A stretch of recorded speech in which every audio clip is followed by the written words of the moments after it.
Once again, I'm pushing on this lever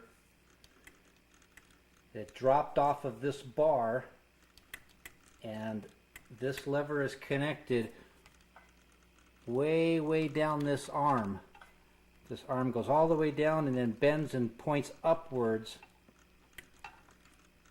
And you can see that going up, it drops into the slot in that drum and lets it go up enough so that it gives you a payout.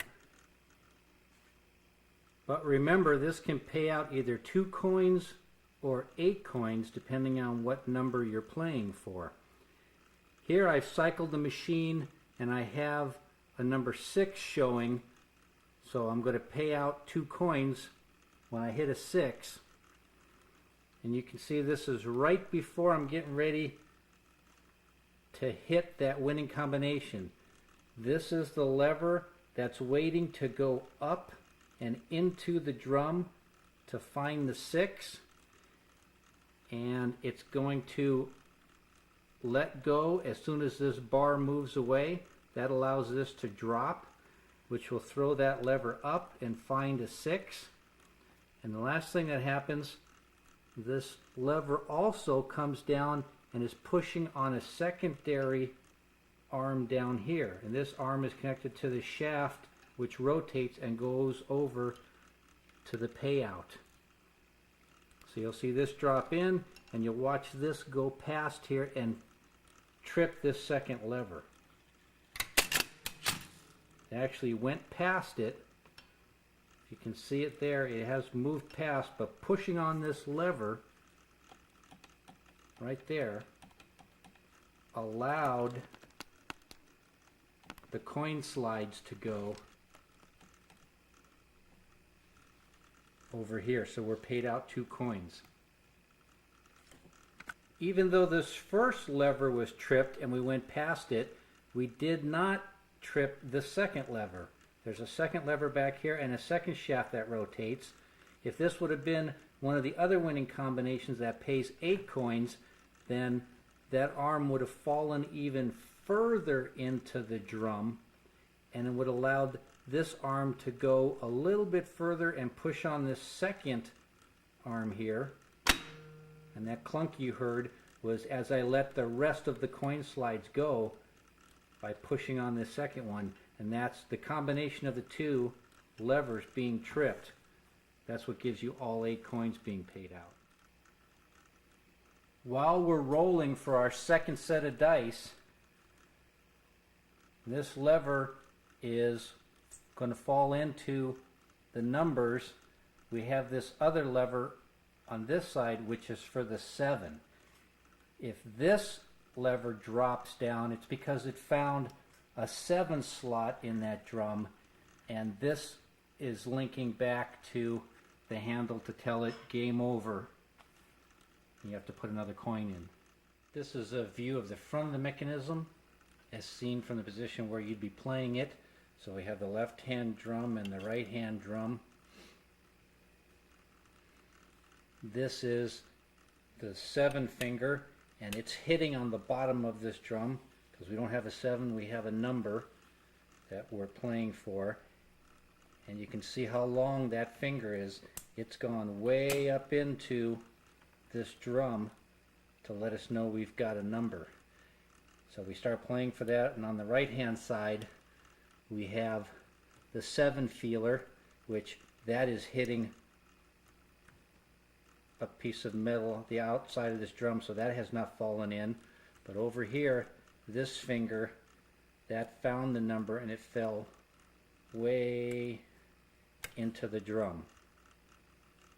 If we would have hit a 7 on the second set of dice, then this would have dropped way in. You can see all these slots are 7s, and they would all be losers if this one were to drop in.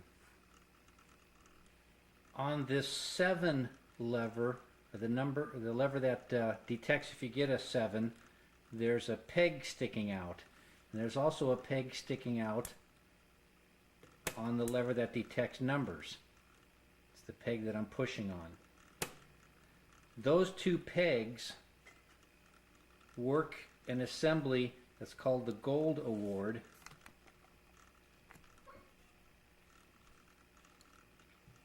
And the purpose of this assembly is to vend a gold coin if you get 4 7s or 4 11s or a combination, 4 winners in a row on your come out roll.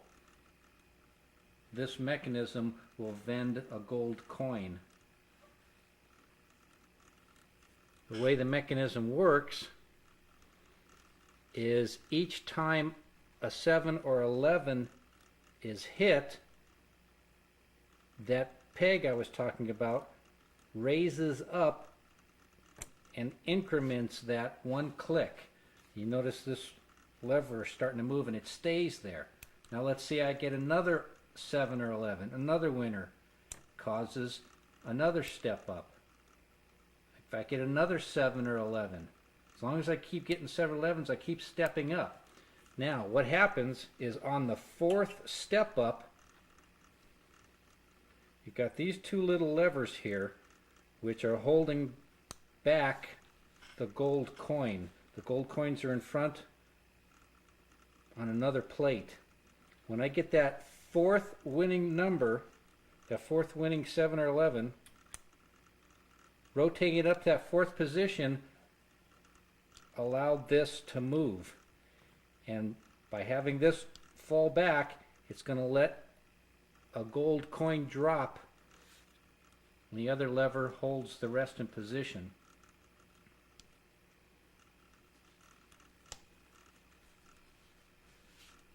Another number besides a 7 or 11 will actuate this lever and reset it. So let's say I get 2 winning 7s in a row. There's a winner, there's a winner, but here comes a regular number. Resets. I get a 7 or 11, but then get another number. Or let's say I get 3 in a row and then get another number. See, I have to go all the way 4 times in a row before I get this rotated up high enough that this is allowed to move now. With the gold coins in place, those 2 little fingers are right there and there. The upper one is flush so that coins can slide past it. The lower one is pushed out to hold the coins. Now if I get 4 7s or 11s in a row, 1, 2, 3, and on the 4th one, the 4th one had the lower finger move inward, let the coin drop, and at the same exact time, the outer finger, or the upper finger, moved out to hold back the other coins. Now if I continue to get 7s or 11s, that cam doesn't rotate anymore, it just stays there. But the first regular number that comes up will allow me to get another gold coin on 4 successive wins. Show you the left side of the mechanism with the clock. 5. Get a look from a different angle.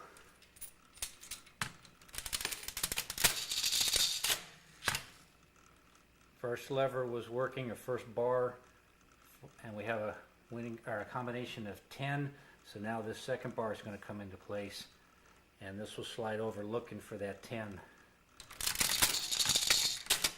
There, it moved all the way over, but we got a 7. Lost.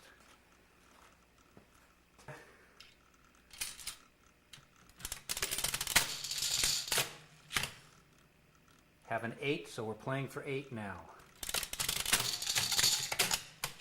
Got a 4. 8, and I won. Here's a view so you can see the dice go in and out of the viewing area.